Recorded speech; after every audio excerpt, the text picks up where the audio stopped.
नमस्कार दोस्तों, आप देख रहे हैं खबर किसान की यूट्यूब चैनल। मैं हूं आपका दोस्त अंकित शर्मा। दोस्तों, आज हमारे साथ मौजूद हैं हमारे खास मेहमान श्री संजय भल्ला जी, जो दिल्ली से सटे नोएडा में ही द वेवीवर ऑर्गेनिक फार्म का संचालन करते हैं और इसी के साथ साथ इनके यहाँ देसी गायों का गौपालन भी किया जाता है। दोस्तों, आज हमारा मकसद संजय भल्ला जी के साथ देश के किसानों को ये बताना है कि जो हमारे संसद द्वारा एक कानून लाया गया है किसान बिल 2020, वो देश के किसानों के लिए कितना फ़ायदेमंद है और कितना नुकसानदेह। क्योंकि देश में एक बहस सी छिड़ पड़ी है कि जो विपक्ष है वो कहीं ना कहीं प्रदर्शन कर रहा है, जगह जगह संसद से सड़क तक की बहस उठ रही है कि एक बिल जो है किसान को गुलाम बना देगा, किसान को और आत्महत्या करने के लिए मजबूर कर देगा। तो कि संजय भल्ला जी से जानते हैं कि वो इस बिल को कितना फ़ायदेमंद मानते हैं किसान के लिए और कितना नुकसानदेह। बहुत बहुत स्वागत है सर आपका हमारे इस खास कार्यक्रम में। धन्यवाद जी, नमस्कार। देखिए, लाभ की संभावना ज़्यादा है बजाय हानि से। अभी तक जो किसान था वो टोटली इंसुलेटेड था कॉरपोरेट से, और कॉरपोरेट भी टोटली इंसुलेटेड था किसान से। उसको फील्ड में क्या हो रहा है, किसान क्या हो रहा है, कुछ नहीं पता होता था। वो अपने मंडी से ख़रीदा, उन्होंने एट द कॉरपोरेट लेवल पर उसको प्रोसेस किया, ट्रेड किया, जो भी किया। बट जब ये हट जाएगा, एक डायरेक्ट टच में आ जाएगा, बिचौलिया खत्म हो जाएगा। हाँ, वो खत्म हो जाएगा, तो एक न्यू फेस आएगा।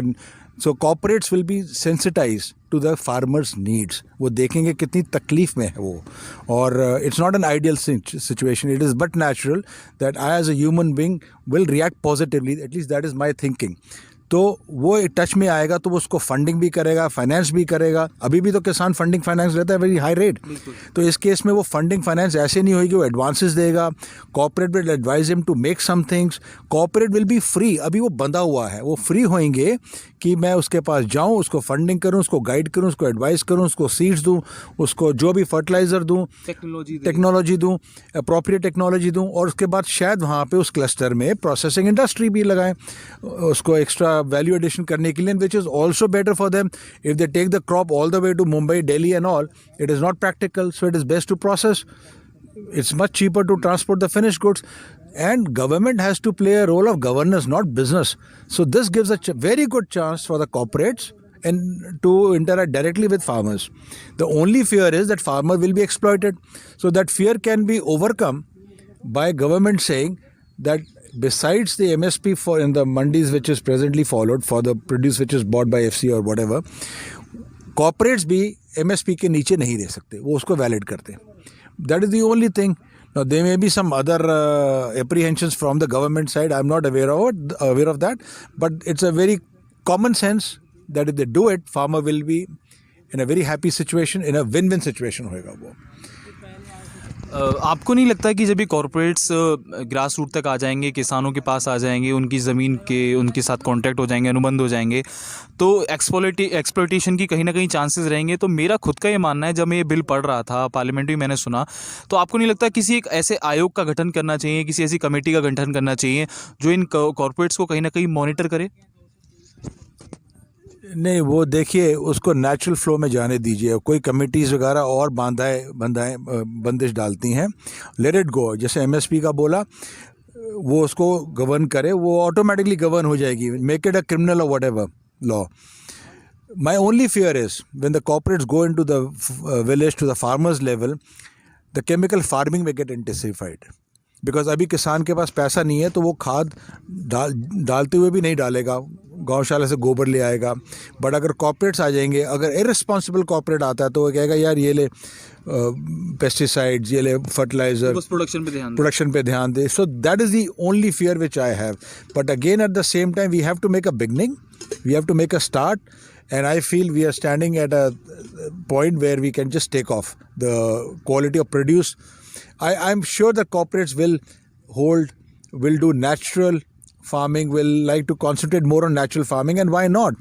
They'll get a better price. See, एक उनको ये भी मिल सकता है कि आज मैं 100 एकड़, 200 एकड़, 1000 हेक्टेयर, इसके अंदर मैं ऑर्गेनिक फार्मिंग करता हूँ, नेचुरल फार्मिंग करता हूँ, और उसका प्रोड्यूस मैं मार्केटिंग में एक लाइन अलग से बना देता हूँ. So they can do all this stuff, you know. So I feel that interaction, the interfacing of the corporate and the farmer, it's a very good opportunity for all of us.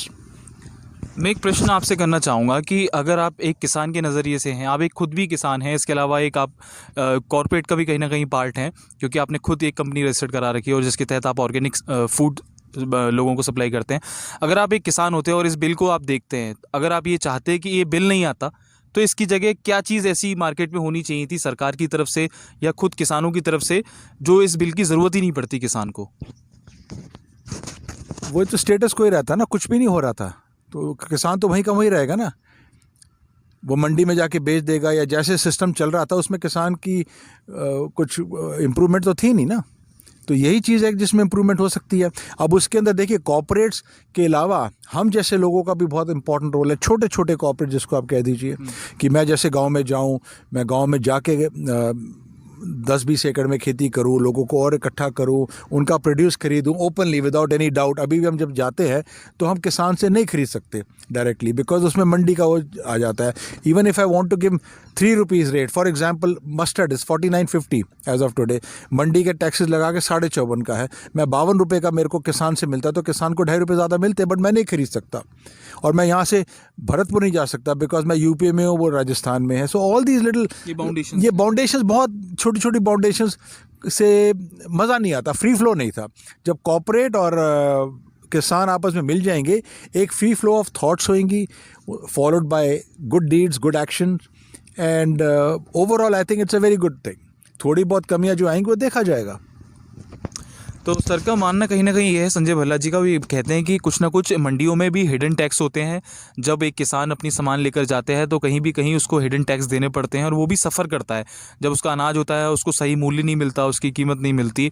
और आपको भी लगता है कि जब ये चीज़ें आएंगी तो कंपटीशन बढ़ेगा, किसान भी स्मार्ट हो जाएगा, नई टेक्नोलॉजी आएगी, क्या लगता है आपको? बिल्कुल, किसान ज़्यादा स्मार्ट होएगा जब इंटरफेसिंग होएगा। देखिए जो गवर्नमेंट है, जो रिसर्च इंस्टीट्यूट्स हैं, एग्री इंस्टीट्यूट्स हैं, उनका काम है रिसर्च करके किसान को बतलाना, करना नहीं है। They don't create a model. Corporates will do physical training, physical agriculture activity, they will aid the kisan, they will help the kisan, they will finance the kisan, which government cannot do. Government can give subsidy, can waive off the loan, which is not very encouraging. You don't have to give him a fish, you have to teach him how to fish. So this is the funda corporates will apply. So I think it's a win-win situation for everybody. It's high time we go ahead with a new line of thought and hopefully good positive action. बहुत अच्छी बात बताई sir ने कि जब एक ऐसा bill आया है देश के किसानों को देखकर सरकार भी उनकी तरफ कुछ ना कुछ पॉजिटिव रिस्पांस लेने और देने को तैयार है, तो हम एक सरकार को मौका देना चाहिए, इस किसान बिल को पूरी तरीके से लागू कर देना चाहिए और इसमें साथ देना चाहिए सरकार का। फिर देखते हैं कि आगे जाके ये चीज़ें क्या निकल कर आती हैं और हम कहाँ पर अपनी फसल को किस मूल्य में बेच पाते हैं और देश में किसान की स्थिति साल 2 साल 5 साल बाद क्या होती है। तो हम भी आपसे यही कहेंगे इस वीडियो के माध्यम से, जो भी किसान बिल 2020 है, और आप अफवाहों में ना जाएं, पहले उसकी बारीकियों को समझें, देखें कि आप कैसे अनाज अब तक मंडियों में लेकर जाते थे और किस किस चीज़ों का आपको सामना करना पड़ता था। अब जब ये कॉर्पोरेट्स आएंगी, जो कंपनियां आएंगी, आपके साथ अनुबंध करेंगी, तो उससे आपको क्या क्या लाभ होगा। लोगों की अफवाहों से बचें, किसान बिल को अच्छी तरीके से पढ़ें, समझें, फिर जब आपकी कोई समस्या है, परेशानी है, तो आप उसको सरकार के सामने रखिए, सोशल मीडिया के माध्यम से रखिए, अपनी वीडियो के माध्यम से रखिए, और हम भी आपके साथ कहीं ना कहीं जुड़े हुए हैं। हमें अपने संदेश हम तक पहुंचाइए। तो बने रहिए हमारे साथ और देखते रहिए खबर किसान की चैनल। आप देख रहे थे अंकित शर्मा को, मेरे साथ मौजूद थे श्री संजय भल्ला जी। धन्यवाद।